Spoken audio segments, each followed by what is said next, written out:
नमस्कार. देशयात्राच्या ह्या भागात आपलं सगळ्यांचं मनपूर्वक स्वागत. आज आपण भेटणार आहोत प्रसिद्ध आध्यात्मिक गुरु भय्यूजी महाराज यांना. महाराज, आपलं स्वागत. देशयात्रामध्ये आपण आपल्याला सगळ्यांना माझा नमस्कार. आपण जी कोपर्डी दुर्घटना घडलेली आहे आणि त्यावर मोठ्या प्रमाणात चर्चा सुरू झाली, तर तिथे तुम्ही आता मुलींसाठी बस सेवा सुरू केली नगर जिल्ह्यातल्या, आणि अनुराधा पौडवाल यांनी सुद्धा त्या सगळ्याच्यामध्ये पुढाकार घेतलेला आहे. जी, तर त्या पार्श्वभूमीवरच आपल्याशी बोलायचं आहे की ही जी समाजामध्ये अस्थिरता वाढत चाललेली आहे, तुम्ही एक आध्यात्मिक गुरु म्हणून या सगळ्या अस्थिरतेकडे कसं बघता? जिथे नीती आणि मूल्य संपतात तिथून विकृती सुरू होते. आपली भारतीय संस्कृतीमध्ये सगळ्यात पहिले जर आपण बघितलं तर हे वसुदैव कुटुंबकमची आपली संस्कृती. त्याच्यानंतर आपण एकल संस्कृतीवर आलो, एकल परिवारावर आलो. वसुदैव कुटुंबकम विभक्त झाले. म्हणजे ती संकल्पना फक्त एखादे पुस्तक किंवा किंवा उल्लेख पुरते किंवा ग्रंथांमध्ये राहिले. त्याच्यानंतर जेव्हा आपण एकल परिवारावर आलो, त्याच्या पुढे गेलो आणि जे पाश्चात्य जगत आहे, जे पाश्चात्य जग आहे त्याचं आपण इन लिव्हिंग रिलेशन उचललं. तर बरेच प्रवाह आणि बरेच जे आहे उलाढाली किंवा जे परिवर्तन आहेत समाजाने ह्या मागच्या 60-70 वर्षामध्ये पाहिले. बरोबर. या 60-70 वर्षामध्ये आपण विकासाची उंच झेप जरी घेतली असेल तरी अर्थ आधारित विद्याने किंवा अर्थ आधारित शिक्षणाने जे अर्थ आधारित बुद्धीची रचना रचली, त्यांनी अर्थ आधारित समाज मांडलं आणि त्या अर्थ आधारित समाजामध्ये संवेदनाला काही म्हणजे स्थान नसतो. म्हणजे अर्थाधारित सगळ्या विषयांमुळे अनर्थाला आपण आमंत्रण दिलं. निश्चितपणे. कारण असं आहे की अर्थ जर न समजलं तर अनर्थ होतो. तर म्हणून मूल्य, चरित्र, नैतिकता, व्यक्तित्व, राष्ट्र, समाज, मानवता ह्याचा अर्थच समजत नाही तर हे सर्व अनर्थाकडे चाललेत. आणि त्यामुळे कसं आहे, मग आपण आपल्याला स्वतःला समजवण्याचा प्रयत्न करतोय. समजवण्याचा कसं प्रयत्न करतोय की आपण जर काश्मीर ते मुंबईपर्यंत आलो तर आपण त्याला म्हणतो की दहशतवादी, आतंकवादी. पूर्वोत्तरमध्ये गेलो तर उग्रवादी. आणि जर आपण छत्तीसगड ते जे झारखंड गेलो तर त्याला नक्षलवादी किंवा आपले चंद्रपूर, गडचिरोली ते पण. तर आहे समस्या एकच, पण नाव वेगळं वेगळं देऊन आणि आपण त्याच्यातून मार्ग काढण्याचा प्रयत्न करतोय. महत्वाचा विषय असा आहे की स्त्री सशक्तीकरण, सबलीकरण, बेटी बचाओ बेटी पढाओ असे बरेच उदाहरणं आपण सगळे पाहिलेत. राष्ट्रमाता जिजाऊपासून म्हणजे बरेच उदाहरणं दिल्या जातात. मोठ्या मोठ्या नावाने स्त्री स्वातंत्र्य, सन्मानाबद्दल बोललं जातं. माझं खूप स्पष्ट मत आहे की स्त्री शक्तीची परिस्थिती काही बदलली नाही. पहिले त्यांना अशिक्षित ठेवून आणि शोषण केलं जायचं किंवा गुलाम केलं जायचं, आणि आज कुठेतरी ग्लॅमरमध्ये बांधून किंवा त्यांना खूप त्यांना म्हणजे त्यांची स्तुती करून किंवा त्यांच्याबद्दल मोठ्या मोठ्या गोष्टी करून किंवा त्यांना वेगळ्या पद्धतीने आज जर बघितलं की जर म्हणजे जेवढं मॉडर्न आहे म्हणजे वस्त्रापासून सगळ्या गोष्टींचा जर उल्लेख करत आपण आलो तर ते जर स्वातंत्र्याचं आणि सन्मानाचं आणि विकासाचं जर ध्येय आहे वास्तव्य रूपामध्ये तर ठीक आहे.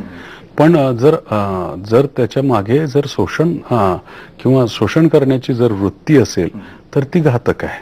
पण महाराज, आता 21व्या शतकाकडे सगळा समाज चाललेला आहे आणि त्या पार्श्वभूमीवर स्त्रियांना त्यांचे अधिकार देण्यासाठीची जी लढाई चालू, म्हणजे एकीकडे स्त्रियांवरचे अत्याचार आपण पाहतो, त्याच्यामध्ये प्रचंड प्रमाणात वाढ झालेली आहे.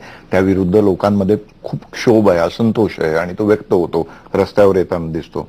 आता म्हणजे एकीकडे त्यांना त्यांचे अधिकार नाकारायचे आणि दुसरीकडे अत्याचार करायचा.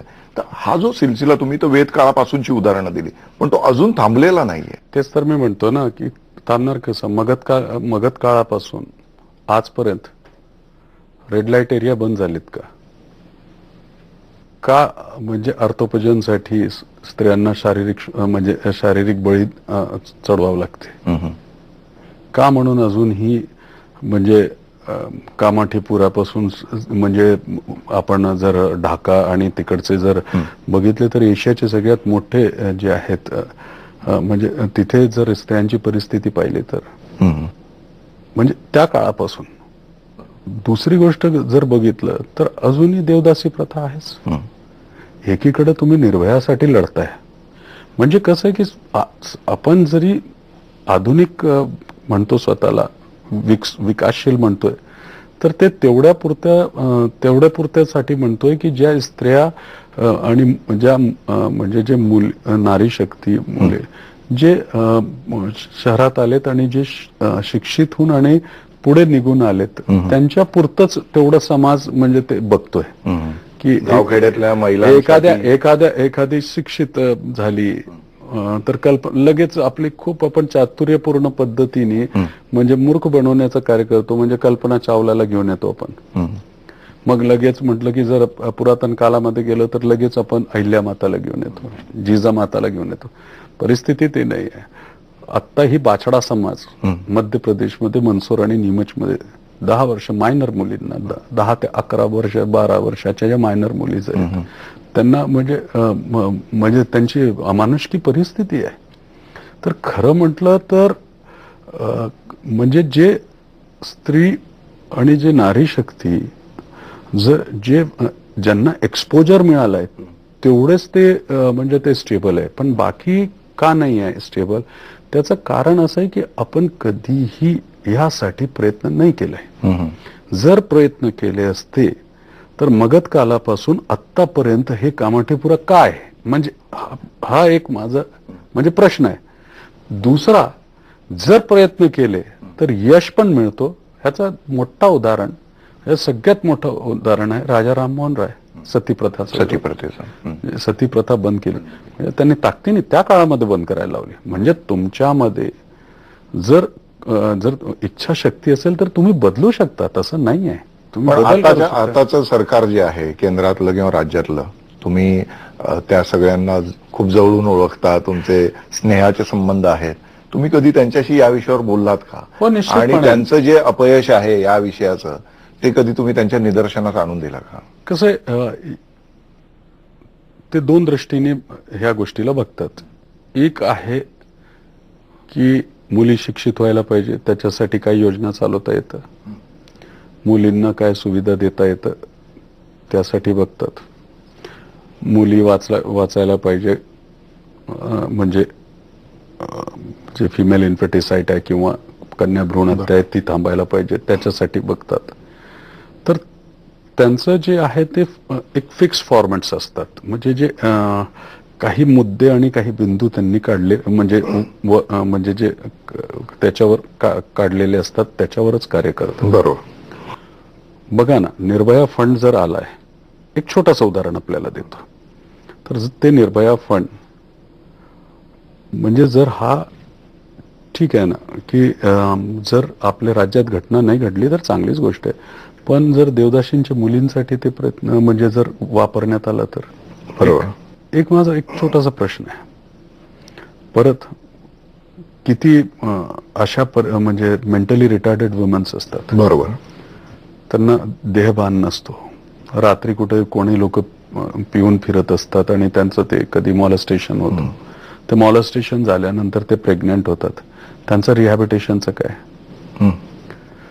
तर स्त्रीला नुसतं फक्त आपण एकीकडे ते शिक्षण म्हणजे त्यांना अधिकार, राजकारणामध्ये ते देऊ हे देऊ, म्हणजे ह्या सगळ्या गोष्टी प्रोजेक्शनचा भाग झाला, म्हणजे माझ्या मताप्रमाणे. आणि दुसरं झालं की अत्याचार झालं तर लॉ अँड ऑर्डरचा प्रश्न झाला. बरोबर.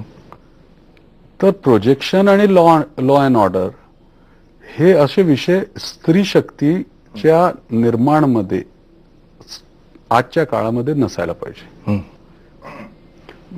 स्पष्टपणे एक मॉड्यूल काम करायला पाहिजे. मॉड्यूल असं वर्क करायला पाहिजे की जर मी आहे, आपण आहे, आज पण आपल्या आईंच्या समोर गेल्यानंतर आपण उलट उत्तर देऊ शकत नाही, आपली हिंमत नाही. बरोबर. कशामुळे झालंय हे सगळं? आज भैयू महाराज जर घडलं असेल आणि या वयामध्ये आदरणीय म्हात्रे साहेब जर इंटरव्ह्यू घेतात आहे, कोणामुळे? आईची शिकवण असते, आज त्याच्यामुळे माझ्या आईची शिकवण नसती तर आपण माझ्या समोर बसलेला नसता. आणि मी जर आईंना समजलो नसतो तर कदाचित आपण मला माझ्याशी बोलायलाही बसलं नसतं.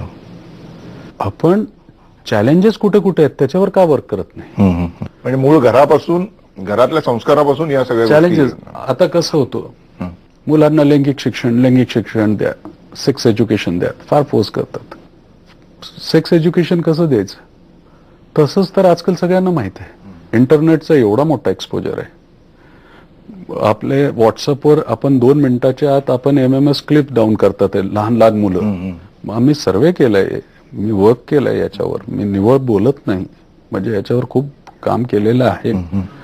म्हणजे नुसतं फक्त आपल्याशी बोलण्यात आणि मोठे मोठे उदाहरणं आणि गप्पे मारण्यात काही अर्थ नाही, त्याच्यावर वर्क केलंय. कोपर्टीची पण जी घटना घडली त्याच्यामध्ये मी आपल्याला सांगतो की जे संपूर्ण परिसरमध्ये तणाव होतं, माझी प्राथमिकता ही होती की त्या तणावाला कमी करण्यासाठी एकतर जाती व्यवस्था आणि राजकीय व्यवस्थेपासून ह्या घटनेला लांब न्यायचं. सगळ्या नेत्यांशी तुमचा जो संबंध असलेला दिसतो. मला नेहमी वाटतं की भैयू महाराज हे काय प्रकरण आहे? पारदर्शी स्वभाव आहे, स्पष्ट बोलतो, जे बोलतो ते करतो. स्प्लिट पर्सनॅलिटीची मला चिड आहे. कॉस्मेटिक लाईफला लाईक करत नाही.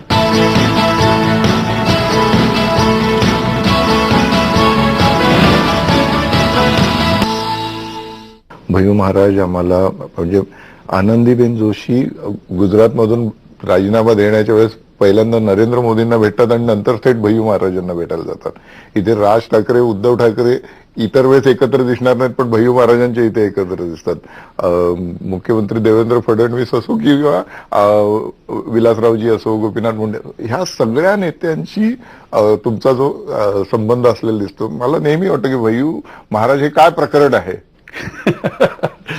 खरं प्रकरण जर आपल्याला सांगितलं ना तर एक पारदर्शी स्वभाव आहे, स्पष्ट बोलतो, जे बोलतो ते करतो. स्प्लिट पर्सनॅलिटीची मला चिड आहे. कॉस्मेटिक लाईफला लाईक करत नाही. आणि इव्हेंट कधी मॅनेज केले नाही, ब्रँडिंग नाही, इमेज बिल्डिंगच्या लफड्यात पडत नाही. आणि संघर्षातून मी आलोय. मला काही कोणी येऊन आणि असं देऊन टाकलं, कारण माझी काही शंकराचार्य आणि काही महामंडलेश्वरची लेगेसी नव्हती. बरोबर. तर संघर्षातून मी निर्माण केल्यामुळे मला सगळ्यांशी मी म्हणजे भेटीगाठी होतात, प्रेम होतात. पण कसं आहे की समाज निर्माण जर करायचं असेल तर व्यवस्थापासून सर्वांना आपल्याला सहभाग करून घेणं गरजेचं आहे. बरोबर. आणि त्यासाठी आपण सगळ्यात पहिले शक्ती, पॉवर हे सगळं म्हणजे आपल्या मान्य नैमान्यावर हे ते सगळं ते आपल्या आपल्या तर्क आणि वितर्काचा प्रश्न झाला. तो आपल्या आपल्या अनुभवाचा प्रश्न आहे. म्हणजे ज्यांनी ज्याचा अनुभव केला. पण माझं असं म्हणणं आहे की जर आपण प्रेम दिलं आणि प्रेमाच्या माध्यमातून जर बरेच एकमेकांचे संवाद साधून जरी प्रश्न सोडवता आले, आज समाजाला एक जोडण्यासाठी एक चांगल्या मध्यस्थाची गरज आहे. मग ते राजकारण्यांमध्ये असेल किंवा समाजकारण्यांमध्ये असेल. कारण प्रत्येक विद्वान व्यक्ती, प्रत्येक प्रतिभाशाली व्यक्ती, कर्तृत्ववान व्यक्ती जे आहे, आपण जर बघितलं तर तो एकटा लढताना दिसतोय, एकटा उभा राहताना दिसतोय. म्हणजे मीच राहणार असं सामूहिक कुठेतरी आपल्याला किंवा एकत्र सूत्रामध्ये बांधलेले कोणी दिसत नाही. आणि हेच माझा प्रयत्न असतो की जेव्हा आपण कार्य समाजासाठी करतो तर एक सूत्रामध्ये बांधून द्यायचं. म्हणून त्यामुळे काय होतं की एका व्यासपीठावर राष्ट्रवादी दिसते, काँग्रेसही दिसते, शिवसेनाही दिसते आणि भाजपही दिसते आणि मनसेही दिसते. तर कारण हे आहे की त्याचा उद्देश असा आहे की जेव्हा हे सर्व पक्षाला जेव्हा समोर बसलेला शेतकरी जर बघतो तर त्याच्या मनामध्ये पण आत्मविश्वास निर्माण होतो. तर महत्वाचा फक्त राजकारण्यांचा विषय नाही. हे जर आपण माझ्यासोबत जर आला तर गावागावांमध्ये मी हे परिस्थिती केली. सामान्य ते सामान्य व्यक्ती माझ्याकडे सरळ येतो. डायरेक्ट एक्सेस आहे. काही अपॉइंटमेंटची गरज राहते. प्रत्येकाला वाटतं की मी त्याचा आहे आणि माझ्या त्याच्याशी अतिशय जवळचे संबंध आहेत. तो माझा म्हणजे मला एका पत्रकाराने प्रश्न विचारला की अहो ज्याला भेटत तो म्हणतो की तुमचा नातेवाईक आहे. म्हटलं जर त्याला माझा नातेवाईक म्हणून त्याचा जर आत्मविश्वास आणि आनंद वाटत असेल तर तुम्हाला काय त्रास होतोय. म्हणजे हा एक मी उत्तर दिलं. तर एक हे क्रिएट करणं म्हणजे हे पण एक आर्ट आहे. याच्या आधी सत्य साईबाबा त्या आर्टमध्ये प्रवीण होते. ज्या पद्धतीने त्यांच्या भोवती सत्तेच्या संपर्कात येणारे लोक होते. म्हणजे मंत्री, केंद्रीय मंत्री असतील, राज्यातले मंत्री असतील, मुख्यमंत्री असतील, ते सत्य साईबाबांच्या दरबारात असायचे. वेगवेगळे ठेकेदार सत्य साईबाबांच्या दरबारात असायचे. IAS IPS अधिकारी असायचे. सैन्यातले मोठ्या पदांवरचे लोक असायचे आणि या सगळ्यांचं एक रॅकेट तिथे तयार झालेलं होतं आणि त्याचा फायदा ते परस्परांना घेताना दिसत होते. तर गुरु महाराजांच्या भोवती हे जे असं रॅकेट तयार होत होतं ते चूक मी नाही केली. 2400 स्क्वेअर फीटच्या वर आश्रम नाहीये. आणि आपण जर माहिती काढून घ्या इंदोरला स्वतः सगळे, म्हणजे माझं जाहीर आव्हान आहे. 11 महिन्यापासून तर मी आश्रमातच नाही गेलो. मी तर कसं आहे की एका जागेला कशाला बसायचं. प्रत्येक जागेला कसं आहे की माझ्याकडे जर यायचं असेल तर सगळ्यांना मिळून जर यायचं असेल तर किती खर्च होतो येण्या जाण्यामध्ये, परत तिथे थांबण्यामध्ये. माझं असं म्हणणं आहे की हे सर्व खर्च टाळायला पाहिजे. तुम्ही माझ्याकडे कशाला येता, मी तुमच्याकडे येतो. माझं तर एकट्याचा खर्च होईल ना, पण एवढे 500 जे लोक येणार आहेत त्यांचा तर खर्च वाचतो. तर आपण ट्रस्टची संपत्ती पण निर्माण नाही केली. कोणी हे म्हणू शकत नाही मी धर्मक्षेत्रातला एकमात्र व्यक्ती आहे आणि मी मागणी पण केलेली आहे आणि दरवेळ मागणी करतो की प्रत्येक धर्मगुरूंनी त्यांच्या म्हणजे जे प्रॉपर्टी म्हणजे जे संस्था आहे किंवा प्रत्येक त्यांचे जे आहे पब्लिक इंटरेस्टमध्ये जे आहेत त्यांनी डिक्लेअर करायला पाहिजे त्यांच्या प्रॉपर्टीज. हे माझं अगदी स्पष्ट मत आहे आणि अजूनही आहे. तर आपण अॅन्युअल रिपोर्ट राहतो. मी पहिला व्यक्ती आहे की जे आपले पूर्ण जे ऑडिट रिपोर्ट्स आहे ते सगळं आपण स्मरणिका काढून आणि रिलीज करतो. म्हणजे किती म्हणजे डोनेशन झालं. तर कसं आहे की लोक आम्हाला जे पैसे देतात किंवा लोक आम्हाला जे मदत करतात ते एक माध्यम म्हणून करतात. कुठंतरी एक रिप्रेझेंटेटिव्ह म्हणून, म्हणजे मॉरॅलिटीचं रिप्रेझेंटेटिव्ह देवाचं नंतर, पण मॉरॅलिटीचं म्हणजे नैतिकताचं रिप्रेझेंटेटिव्ह म्हणजे प्रतिनिधित्व म्हणून एक म्हणजे काही मूल्यांचं प्रतिनिधित्व म्हणून पैसे देतात. बाकी लोकांना का देत नाही ते पैसे, आम्हालाच का देतात. पण इथे प्रश्न असा राहिला की एकीकडे आपण स्त्री अत्याचाराचा आणि धर्माचा प्रश्न विचारला तर मी त्याला वेगळ्या पद्धतीने सांगितलं. पण इथे आता मी दुसऱ्या पद्धतीने सांगतो की धर्म म्हणजे जर स्वातंत्र्य मिळवल्यापासून धार्मिक आयोजनाची मोठी लाट उठली. सामाजिक संघटना जागेला आपल्याला ज्या हरकती करताना दिसतात, बरोबर, जातीगत संघटना हक्काची मागणी करताना दिसतात, तरी समाजाची ग्लानी दूर होत नाही. त्याचं मूळ कारण असं आहे की धर्म हा जातीसूचक व्यवस्थेच्या म्हणजे चौकटीमध्ये अडकलाय. पहिली गोष्ट. मग तिथून कसं तरी थोडंसं बाहेर निघालं की कर्मकांडामध्ये अटकतो. मग त्या कर्मकांडामध्ये म्हणजे त्याला श्वास घेता येत नाही. तर म्हणजे थोडंसं जर बाहेर तोंड काढलं काय तर मोठ्या आयोजनामध्ये अडकतो. आणि मग ते मोठ्या आयोजनामध्ये कसं तरी तो बाहेर पडायचा प्रयत्न केला तर 10 रुपये शेकडा व्याजावर पैसा कमवणारा माणूस आपला नाव स्वच्छ करण्यासाठी त्याचा वापर करताना दिसतो. म्हणजे जे धर्म सज्जनांच्या संरक्षणासाठी झालं होतं, आज समाजामध्ये जेवढे चुकीचे काम करणारी माणसं आहेत ते धर्माचा मंडळाचा उपयोग करून आपला नाव स्वच्छ करतात आणि धर्म हा सामान्य व्यक्तीच्या आवाक्याच्या बाहेर गेला आहे. आपल्या देशामध्ये आरोग्य, शिक्षण आणि धर्म एवढा महाग झाला आहे की सामान्य माणसापर्यंत पोहोचत नाही. आणि ज्या देशामध्ये शिक्षण,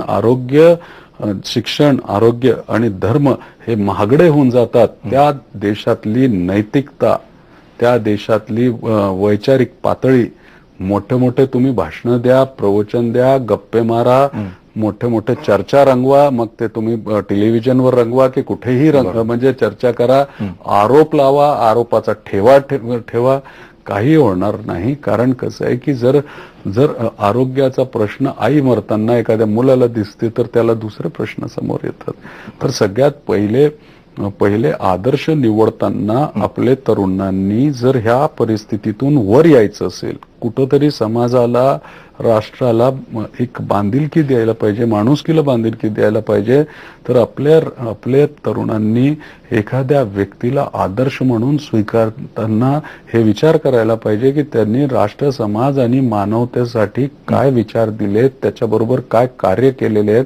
त्याच्यानंतर जर त्याचं अनुसरण केलं तर निश्चितपणे ते भ्रमित होणार नाही आणि एक संयुक्तिक चांगला परिणाम समोर येणार आहे. कारण संघर्षातून निर्माण झालेले जे आदर्श असतात त्यांच्या म्हणजे प्रत्येक संघर्षातून निर्माण झालेले आदर्श म्हणजे प्रत्येक जे आहे व्यक्ती भैयू महाराज सारखा भाग्यवान नसेल की म्हणजे त्याला चांगल्या संबंधाचा लाभ मिळाला. आणि कसं होतं की चांगल्या संबंधाचा लाभ मिळाला पण त्याच्यामध्ये एक बॅकअप मिळालं. बॅकअप म्हणजे काय, मॉडेल होता तर क्युरिओसिटी झाली, म्हणजे मग राजकारणी लोक जोडतात तर त्याच्यामुळे एक क्युरिओसिटी झाली. तर हे लाभ जे मला मिळालाय, मी निश्चितपणे सांगतो की त्याचा मला एक बेनिफिट मिळालाय, पण इतरांना मिळत नाही ना. आता गाडगीळ साहेबांचा आपण परवाच्या दिवशी, फार सुंदर पर्यावरणविद आहेत, महान व्यक्ती आहेत, त्यांचं आपण जेव्हा म्हणजे IBNने कव्हर केलं तर आतापर्यंत आपण सांगा की कुठलं त्यांचं मराठीमध्ये इंटरव्ह्यू आलेला आहे की कुठला म्हणजे त्यांचं जे आहे युट्यूबवर लोड झालेलं आहे. तर संघर्षातून निर्माण झालेले आदर्श ही लोकांपर्यंत जात नाही. आणि नेमके जे आदर्शांनी प्रचंड पद्धतीने निर्माण केलंय. आता आपण एक बघा ना की नेपाळची एक आपण स्त्री रक्षणाविषयी आपण सुरुवात केली. नेपाळमध्ये नेपाळच्या एक बहीण आहेत, त्यांना म्हणजे ह्या चुकीच्या मार्गावर काही ब्रोकर लोकांनी टाकलं होतं. त्यांचं आयुष्य तर नारकीय झालं, पण त्यांनी आपल्याला आनंद होईल की 10,000 पेक्षा जास्त मुलींना वाचवलं त्यांनी.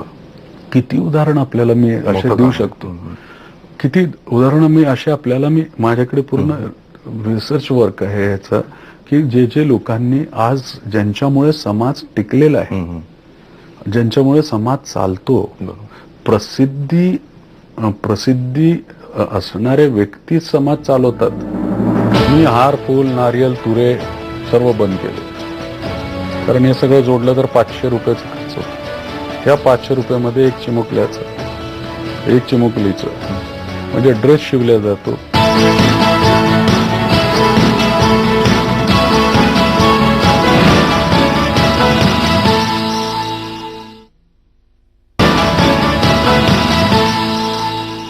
तुम्ही 3 गोष्टी महत्वाच्या म्हणालात की आरोग्य, शिक्षण आणि धर्म हे महाग झालेत किंवा लोकांपासून दूर गेलेले दिसत आहेत.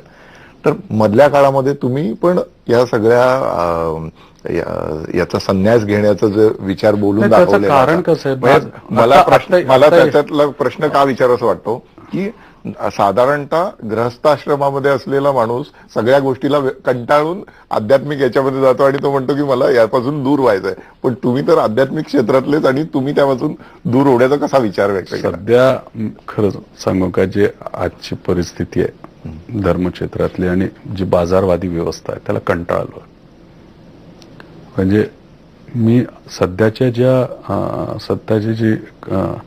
एक सिस्टम आहे किंवा जी बैठक आहे किंवा जी व्यवस्था आहे धर्मक्षेत्रातली त्याच्यामध्ये फिट बसत नाही. जे दर्शन करणं खरं भक्त असतो, भाविक असतो, 8-8 तास रांगेत उभं राहतो.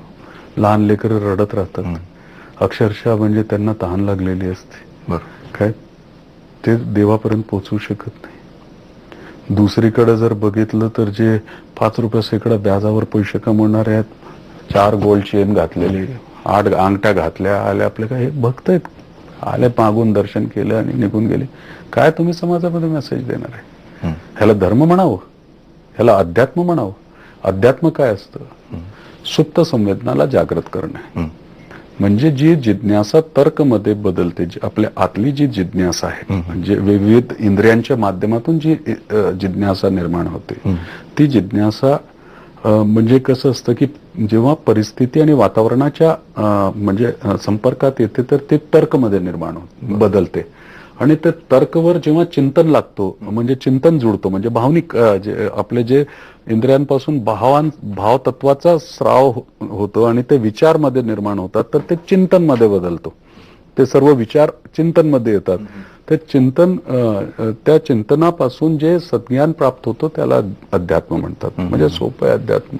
इंग्लिशमध्ये जर म्हटलं, a knowledge which cannot be documented but can be experienced in a form of peace and happiness is a spiritualism. आणि त्याला प्रॅक्टिस करणं म्हणजे रिलिजन, आणि प्रॅक्टिस करून त्याचं क्रिएशन करणं म्हणजे समाज, आणि त्याला क्रिएशन करून त्याला स्टेबिलिटी देणं म्हणजे त्याला स्टेबिलिटी देणं म्हणजे that stable form is nation. तर इतकं सिंपल आहे. पण काय आहे की ते सध्याची जे म्हणजे जे मी आपल्याला फार म्हणजे स्पष्ट सांगतो की आजकालची जे परिस्थिती आहे सध्या, व्हॉट एव्हर द कंडिशन, म्हणजे आता म्हणजे निर्मल बाबाला काय म्हणावं मी? आपण बघा साहेब, मी आपल्याला डाटा देतो, जर चूक निघाली तर IBMच्या लाखो बांधवांना आणि भगिनींपुढे मी माफी मागेन. 48,000 मुलांना प्रायव्हेट सेक्टरमध्ये नोकरी लावली मी. 48,000 एक. आणि आपल्याला बिलीव्ह नाही होणार की एक मुलाने मला फोन करून हे सांगितलं नाही की आपल्या म्हणजे गुरुजी, म्हणजे मला हे नाही पाहिजे की मला काही क्रेडिट पाहिजे, पण गुरुजी आपण म्हटले होते तर नोकरी लागली बरं का, आपण जे मला पाठवलं होतं तर एवढा पण संदेश नाही. 25,000 मुलींना नोकरी म्हणजे लग्न करून दिलंय. एक मुलीने पत्र टाकलं नसेल की माझा संसार सुखाचा आहे की दुःखाचा आहे, की मला अडचण आहे की त्रास आहे. म्हणजे हे अशी परिस्थिती आहे. आणि इकडे निर्मल बाबाला दसवून देतात. तर प्रॉब्लेम असा आहे की धर्म एक तर मी धर्माच्या बाजारीकरणमध्ये स्वतःला उतरून घ्यायचं, म्हणजे जे सध्याची जे सिस्टम चालू आहे किंवा व्यवस्था चालू आहे त्याला मी स्वीकारून घ्यायचं नाही. तर प्रवाहाच्या विपरीत जेवढं वाहता येतं म्हणजे तेवढा म्हणजे पोहता येतं तेवढं पोहायचा प्रयत्न केला. तर त्यामुळे कसं आहे, कसे लोकांचं असतं. आपण जरा एक उदाहरण घेऊ आणि आपणच एक सर्वे करा, आव्हान करा. मी हार, फूल, नारियल, तुरे सर्व बंद केलेत, कारण हे सगळं जोडलं तर 500 रुपयाचा खर्च होतो. ह्या 500 रुपयामध्ये एक चिमुकल्याचं, एक चिमुकलीचं म्हणजे ड्रेस शिवला जातो, म्हणजे स्कूल शाळेची फी आणि इतर काही पण आपण जोडू शकता. उस्मानाबाद जिल्ह्यामध्ये फक्त ड्रेस न मिळाल्यामुळे, शाळेचे ड्रेस न मिळाल्यामुळे परवा नागपूरमध्ये एका मुलीने आत्महत्या केली. उस्मानाबाद जिल्ह्यामध्ये एका मुलाच्या वडिलांनी केली, कारण मुलाला ते देऊ शकले नाही. वास्तव आहे. एक मुलीने बुलढाणा जिल्ह्यामध्ये पास नाही मिळाल्यामुळे आत्महत्या केली. हे सर्व म्हणजे म्हणून हे बेसिकली हे समाजाचं मला अध्ययन असल्यामुळे मी आपल्याला जबाबदारीने बोलतोय. बरोबर, आपल्याला जबाबदारीने बोलतोय. लोकांनी हार, फुल, नारियल चढावे तर आयनाला बंदच केले बाबाचे आमच्या, आणि छात्रवृत्तीसाठी पैसे देत नाही. तर कसं झालं की भरपूर जमीन होती. इंदोरच्या मीडियाने ह्याच्यावर बडा रिसर्च केलेला आहे, आपण सगळे नेटवर बघू शकता. त्यांनी गावी जाऊन आले का, महाराज खोटं बोलतो का, त्याचं घरी घर कसं आहे काय नाही सगळं बघून आले. ते व्यवस्थित बघून आले, म्हणजे चौकशी करून आले. सगळं म्हणजे जेवढी त्यांना खात्री करायची होती तेवढी ताकदीने खात्री करून आलेत. पण ते लक्षात आलं, जेवढे जमिनी होते सगळे गावकऱ्यांनी सांगितलं एवढ्या होत्या, इतके विकून टाकले. विकून टाकले. आता त्याच्यानंतर जमीन विकल्या गेलेत. कर्ज करून करून किती चालवायचं आपण सांगा. म्हणजे कर्ज करून करून किती चालवायचं.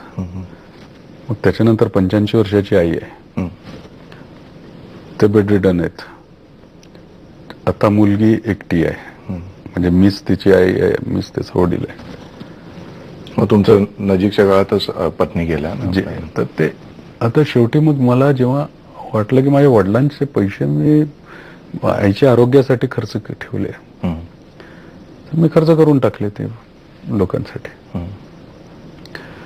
म्हणजे ते आता आपल्याला वाटेल की 4 बसेस दिले पूर्ण महाराष्ट्राला, काय महाराज काय जोरदार काम केलं महाराजांनी.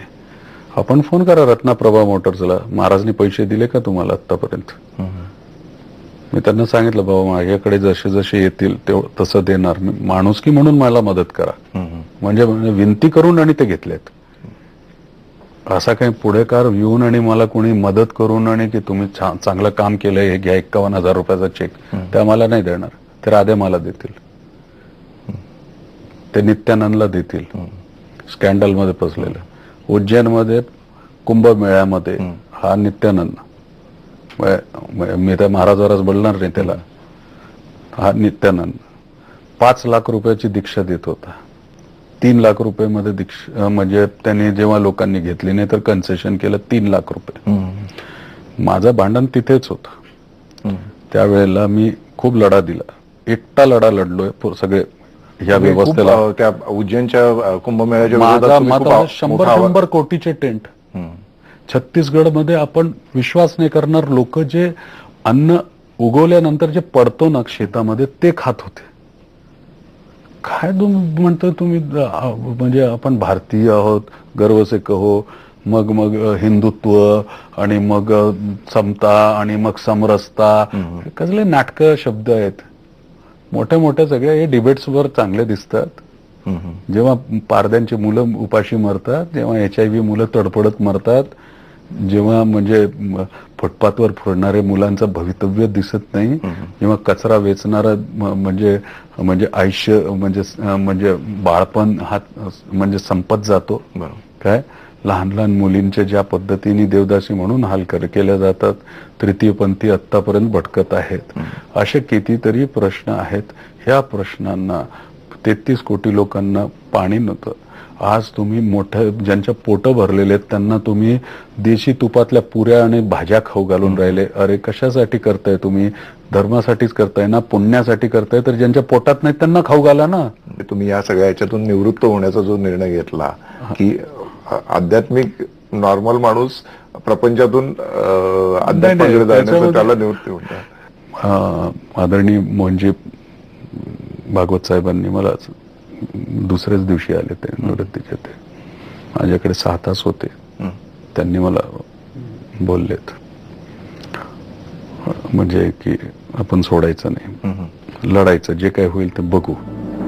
आमच्यासारख्या लोकांनी खूप संयमताने वागायला पाहिजे. दुसरी गोष्ट, आमचं एक स्टेटमेंट, आमचे ऍक्ट, आमचे म्हणजे उद्निकता, हे समाजामध्ये 2 मिनिटाच्या आत निदर्शन, निवेदन, बस जाणे, सरकारी संपत्तीचं नुकसान करणे,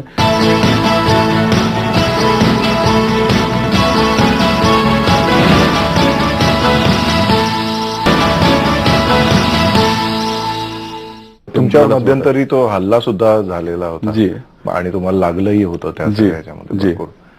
त्यातून तुम्ही आता सगळे बाहेर आलेले आहात आणि आता नव्याने तुमचं काम. पण त्या हल्ल्याचं कसं आहे की त्याचा फार मी गाजावाजा केलं नाही. कारण कसं आहे की आमच्यासारख्या लोकांनी खूप संयमताने वागायला पाहिजे, पहिली गोष्ट. दुसरी गोष्ट कसं, खूप संयमताने वागायला पाहिजे. कारण आमचं एक स्टेटमेंट, आमचे ऍक्ट, आमचे म्हणजे उद्निकता, बरोबर, हे समाजामध्ये 2 मिनिटाच्या आत निदर्शन, निवेदन, बस जाळणे, सरकारी संपत्तीचं नुकसान करणे, कोणाला डिलिव्हरी व्हायची असेल तर रस्ता रोको, धरणं देऊ, कोणी सांगितलं हे सगळ्या गोष्टी. मग जातीवाद, मग त्याच्यामध्ये जातीचे परजातीवाद, म्हणजे जाती जाती जाती उपजाती, म्हणजे त्याच्यात ते सगळं भानगडे. तर काय नाही, तुम्ही आहे ना जिवंत, ठेवलं ना देवाने, मग नाटकं नाही करायची, गपचूप आपल्या कामं करत राहायचे, सोडून द्यायचं आणि ते विषय काढायचं नाही. म्हणजे ते त्यामुळे आपण बघितलं असेल, मी स्टेटमेंटही नाही दिलं, मी बाहेरही नाही आलो. ते प्रकरण बाहेर कसं आला तो आलाही नसता. आमचे एक महाराज आहे अवधूत महाराज, त्यांचा व्हिडिओ आहे आपल्या युट्यूबवर, जरा बघा आपण.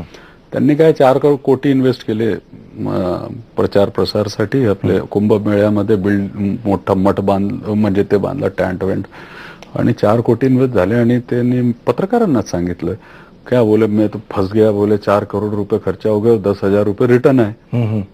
तर ते बोलणं माझं चालू होतं. इंदोरचे एक जे जर्नलिस्ट आहेत, फार सिनियर जर्नलिस्ट, त्यांच्याशी बोलणं चालू होतं. आणि नेमकं तेव्हा ते प्रकरण घडलं. आणि त्यांनी ते तिथल्या लोकल ह्याच्यामध्ये ते चालवली, म्हणजे लाईन चालवली, टॅग चालवली. मग तिथले जे टॅग चालवली, तर मग तिथून मग ते नॅशनल मीडियावर चाललं गेलं. मग त्याच्यानंतर हा महाराष्ट्रावर आला. असं नाही तर ते माहिती पडलं नसतं, मी सांगितलंही नसतं कोणाला. चालेल, धन्यवाद भाई महाराज. आपण इथे आलात देश यात्रामध्ये. माझ्या बोलण्यात आणि कोणाच्या भावना हात झाले असतील तर मी क्षमा मागतो, ज्यांच्या गुरूंबद्दल जर चुकीचं काही बोलण्यात आलं असेल. पण माझं जे आहे, माझं लक्ष हे समाज आणि मानवतेकडे आहे, आणि आपल्या राष्ट्राला बळकट करण्यासाठी माझ्या भावना व्यक्त केलेत. चुकलं असेल तर मी सर्वांची क्षमा मागतो. धन्यवाद पुन्हा एकदा. धन्यवाद.